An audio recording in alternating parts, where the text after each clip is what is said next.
ఉన్నోడు లేనోడు అని ఆధార్ కార్డు మీద చెక్ చేసి లేనోని చూసి వాడిని పెద్ద చేసినోడు మంచోడు. ఉన్నోనికి ఉన్నోరు పెట్టద్దు. లేనోని పెద్ద చేసినోడు వాడు పుణ్యం ఉంటది, వాడు ప్రబుద్ధుడు అవుతాడు, వాడు సుధా మన లెక్క బతాడు. అట్లా చెయ్యాలి. పెత్తనం చేసినోడు ఇప్పుడు ఎవరు కర్తుడు ఎవడో ముందుకు వచ్చినోడు ఎవరో వాళ్ళు మంచిగా చేస్తే అని కడుపు చల్లగా ఉండా మంచిగా చేసిండు అని అంటారు. బచ్చులు వాళ్ళొక బచ్చులు లేనోళ్ళు ఉన్నోడు పోయి ఉన్నోనికే పెట్టే, లేనోడు పోయి ఉన్నోనికే పెడితే అది గొప్పతనం కాదు. బాధ మంచిగా లేదు, పరిచయం మంచిగా లేదు కాబట్టి ఇట్లా కొడతారు పరిచయం అంతా, లోకం అంతా, జనం అంతా. నువ్వెవరకు చూసి మంచిగా చూసి వాని కట్ట పెడుతున్నావు, ఉండాలి లేకుండా తీసేయాలి ఆయనను అంతే. 4 ఏళ్ళు ఉంటాడంటే మన్ను దుమ్ము పోతా అంటారు. మరి అన్ని భరించుకునేటోడు అయితే ఉంటాడు, మాటలు వాడేటోడు అయితే ఉంటాడు, లేకుండా పక్క జరుగుతాడు. రేషం ఉన్నోడు అయితే పక్క జరుగుతాడు, రేషం లేనోడు అయితే మాటలు పడతాడు. గంతే జరుగుతాడో పడతాడో. మరి రేషన్ చంపుకొని పడతాడో, రేషన్ ఉన్నోడైతేనే జరుగుతాడు, రేషన్ లేకుండా పడతాడు. 2500 లేవు, 1 రూపాయి లేదు, పింఛన్ లేదు, రైతు బంధు లేదు, ఏది లేదు, ఆధార్ కార్డు లేదు, బియ్యం కార్డు లేవు, ఏవి చేసింది మన కడుపుల కూడా కేసీఆర్ ఇచ్చినప్పుడే మంచిగా ఉండే. కేసీఆర్ మన కడుపుల కూడా అన్ని సౌలభ్యం చేసిండు. 10 రూపాయలు అయినా తిన్నా మంచిదే కానీ సర్వత్ చేసిండు. ఇప్పుడు ఈయన వచ్చిన ఏడాది వెళ్ళింది, ఏడాది కంచెలు ఉన్న పైసలు అన్ని పోయినాయి. ఎవరిని పెద్ద చేసిండు, ఎవరిని పెద్ద చేసిండు, ఎవరు చెయ్యలే. గంతే, ఏం పెద్ద చేయలే. అందరు కడుపులు కొడతాడు. ఆయన వాడు అక్కడ అడుగు సాటుకుంటాడు. గంతే, ఎవరు కనపడతలేడు, ఎవరే అడుగుతలేడు, నన్ను ఎవడేం చేస్తాడని అనుకుంటాడు. కానీ సాటుకు ఎన్ని అంటారో మనకు అర్థం కావాలి. ఇసొంటి మనం రికార్డు చేసి సెల్లులలో పెడితే ఆయనకి వినబడుతుంది, అప్పుడు ఆ మనసుకు వస్తుంది. అంతే గంతే. అని ఫిర్బాస్ ఎవడు పెట్టమన్నాడు మాకేంది, ఏడాదికి ఒకనాడు చూద్దాం. ఊళ్ళ పండి ఎవడు పోతాడు.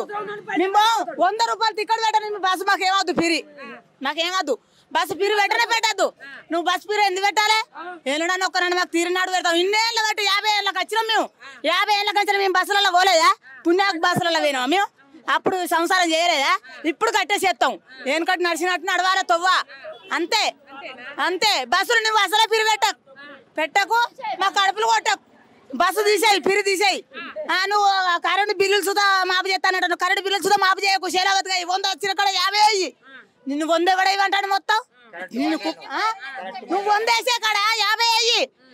బస్సు టికెట్ సుధా పిరి పెట్టక 50 రూపాయలు టికెట్ కాడ 25 కొట్టు. గట్ట కరెక్ట్ గా డబుల్ బెడ్రూమ్ ఇచ్చిండ్రు కదరా, వచ్చినాయి. ఆ వచ్చిన బిల్డింగ్లు ఎందుకు? నీకు ఆడ ఇల్లు ఉన్నాగా, ఇక్కడ ఇల్లు ఉండవు. వారానికి ఒకసారి వచ్చి మేము ఉన్నామని ఉంచిపోతాం. మరి లేని వాళ్ళకి ఎట్లా? లేని వాళ్ళు వాళ్ళే ఉంటున్నాం.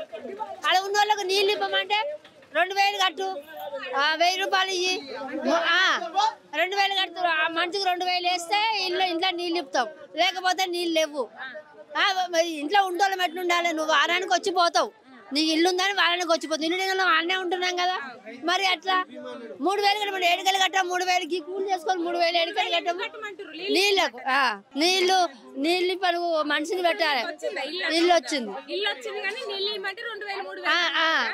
2000 3000 అలా కడితేనే నీళ్లు అవన్నీ ఇస్తారట. వాచ్మెన్ పెడతారట, గేట్లు వేపిస్తారు. ఇల్లు వచ్చి ఏడాది అవుతుంది కానీ మేము పోయింది నెలనే. 2000 3000 ఆడ కట్టాలి. ఫస్ట్ 1000 కట్టినాము, మళ్ళీ ఇప్పుడు 2000 కట్టమంటారు. 7 తెచ్చి కట్టాలి. గట్లుంది ఆడ. డబుల్ బెడ్రూమ్ అందరిని చెక్ చేయమని వచ్చి చెక్ చేసి ఆధార్ కార్డు మీద కొడితే నీకు ఇల్లున్నా తెలుస్తుంది కదా. ఆ ఇల్లు వాళ్ళని తీసేసి లేని వాళ్ళకి ఇల్లున్నోనికి ఇల్లు ఎందుకు? వాళ్ళు ఉండగా 20,000 కిరాయి వస్తుంది. 20,000 కిరాయి వచ్చి రామకు ఇల్లు వస్తే మళ్ళీ ఏంది ఏం చేయాలి? చెక్ చేసి ఇవ్వాలి కదా. నువ్వు చెక్ చేసి చెకింగ్ వస్తాడని 4 రోజులు ఉన్నాం రాడా. ఇక రారు అగరారు. మరి ఎన్ని రోజులు ఉండమాడే? ఏం చేసుకొని బతకాలి? ఇటు దూరం వస్తే బతుకుతాం, అది ఏం అమ్ముకొని బతకాలి? నాకు రాజకీయంగా నాకు ఏ విడ్డూరం అనేది ఏం లేదు. అన్ని పార్టీలు సపోర్ట్ చేసే కెపాసిటీ నా దగ్గర ఉంది. కానీ 30 ఏళ్ళ నుంచి ఇక్కడ వచ్చి నేను పిల్లల్ని చదివించుకుంటున్నా. నా పిల్లలు ఇక్కడనే పుట్టిరు, ఇక్కడనే పెరిగారు. ఇంతవరకు రాజకీయంగా కానీ ఏ లబ్ధి పొందలే. నేను నా భార్య పుస్తల తాడు కుదబెట్టుకొని బండి కొనుక్కున్నా, ఆటో. ఒక 24,000 కాడ బండి పోయింది. నారాయణ కూడా అక్కడ ఫైనాన్స్ ఆఫీస్ ఉంది. బండి పోయింది, బ్లడ్ క్లాట్ అయ్యి బండి పోవడం వల్ల తాడు లేకుండా పోయా నా భార్య మీద. మరి నాకు క్లాట్ అయ్యి కాలు పడిపోయింది. ఎట్లా అని చెప్పి నేను నిమ్స్లో 3,80,000 ఇలాంటి వాళ్ళు ఎంతోమంది సాయం చేశారు. అలాంటి పరిస్థితిలో పోయేటప్పుడు 300లకు పోయేది, వచ్చేటప్పుడు 1100, 900 ఇట్లా పెట్టుకొని చాలా 3,80,000 అయినాయి. అలాంటి పరిస్థితుల్లో కిరాయి కట్టలేని పరిస్థితి. పిల్లగాడు బీటెక్ ఆపుకుండు, 10 క్లాసు అందరు ముగ్గురు ఆపేసిన. ఇప్పుడు బీటెక్ చదువుతున్నారు. కాలు పడిపోయింది, వారానికి 1500 మెడిసిన్, ఇన్ని కవర్లు పడేసిన. మన మెడిప్లస్లో చూడండి, చింతల్లో ఉంటాను నేను. అన్నదమ్ములు కూడా అలాంటి పరిస్థితిలో ఎవరు సాయం చేయలేకపోయారు. బీటెక్ చదివిస్తున్నాను. ఎంత 66 కిలోలు ఉన్న నా భార్య 44 కిలోకి వచ్చింది. అంత భారం అంతా ఆమె మీద అయింది.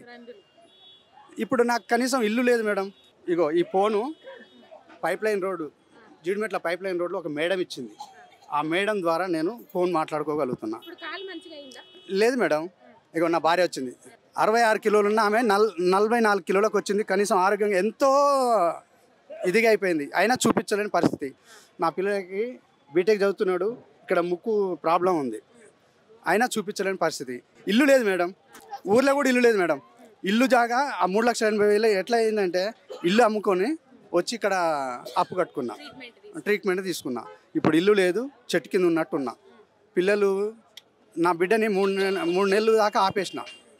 ఫీజు కట్టలే స్కూల్లో, రాజశేఖర్ స్కూల్ ఫీజు కట్టలేక 3 నెలల నుంచి గ్యాప్ తీసుకొని ఫస్ట్ ఇయర్ డిగ్రీ ఐడిపిఎల్ చేర్పించలేని, ఇప్పుడు కట్టలేని పరిస్థితులు 18,000 కూడా అట్టే పోయినాయి.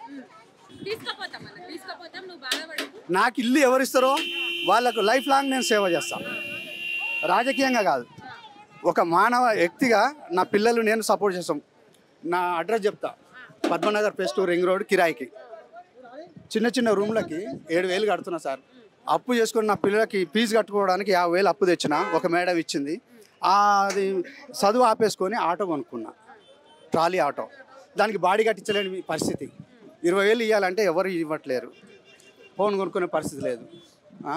ఏం చేయాలి మేడం? ఇప్పుడు పిల్లలు బీటెక్ చదువుతున్నారు, వాళ్ళకి ఫీజు కట్టలేక 6,000 మొన్న ఒకరిని అడిగి వేస్తే సీఎం అన్నమాట. నాకు 3 కొడుకులు, 2 బీటెక్ చదువుతున్నారు. పాప డిగ్రీ ఫస్ట్ ఇయర్ ఆపేసిన. ఇప్పుడు 10 రోజులు పైసలు లేవు మేడం. వెళ్ళక ఏ గవర్నమెంట్ ద్వారా నాకు ఏ లబ్ధి పొందలేదు మేడం. ఆ సీట్లు రాక టైంకు నాకు స్టడీ లేదు మేడం. ఎక్కువ 6th క్లాస్ చదివినా, కానీ ప్రభుత్వం ద్వారా నాకు ఏ లబ్ధి అన్నా ఛానల్ ద్వారా కొద్దిగా తెలియపరచాలనేది ఎవరికి నాకు ఉద్దేశించి అడగట్లేదు లేదు. నాకు ఏ పార్టీ కానీ నాకు హెల్ప్ చేయండి. నా పిల్లలు, మీరు ఇక్కడే కాదు మార్కెట్ నుండి మాట్లాడడం కాదు, నా ఇంటికి వచ్చి అడ్రస్ ఇస్తాను. కుటుంబ సర్వే అని చేశారు, ఆ సర్వేలో కూడా అడిగాను. రేషన్ కార్డు లేదు మేడం, ప్రామిస్ చెప్తున్నా. రేషన్ కార్డు ఇంతవరకు లేదు సార్. 15 రూపాయలు కిలో బియ్యం కొనుక్కుంటున్నాం, రేషన్ కార్డు బియ్యం. వాళ్ళు ఉట్టిగా తీసుకొని మాకు 15 రూపాయలు అమ్ముతున్నారు. లేదు మేడం. నడుస్తున్న ప్రభుత్వానికి విజ్ఞప్తి చేస్తున్నది ఏమనగా, నాకు రేషన్ కార్డు కావాలి, సొంత ఇల్లు కావాలి, నా 3 పిల్లలకి చదువుకోవడానికి ఆర్థిక సహాయం కావాలి.